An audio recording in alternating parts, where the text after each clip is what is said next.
The 2017 Land Rover Discovery is more car-like, but more off-roadable than ever before in this, its fifth generation guise. According to the brand, it's more adept at dealing with the school run, but also more hardcore than previously imagined.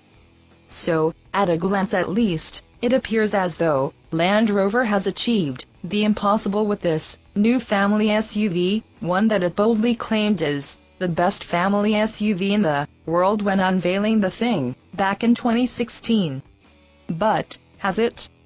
And at what cost?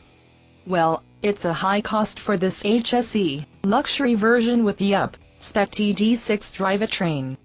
This is the most expensive Discovery you can get outside of the launch edition model, at $117,461 plus on-road costs, and that's before you add any options, and our car has plenty of those.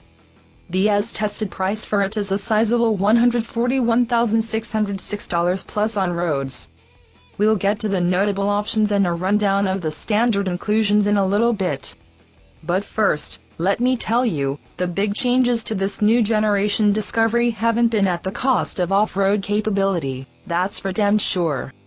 Land Rover has always been synonymous with off-roading.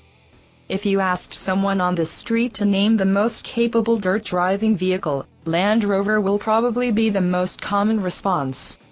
Jeep and Toyota would also be in the mix, but the British brand has serious heritage in this domain. Indeed, the previous model Discovery was known for being one of the most capable off-roaders on the planet. This new one? Well, it adds even more technical capability. Among other things, it comes with an almost unheard of ground clearance of 200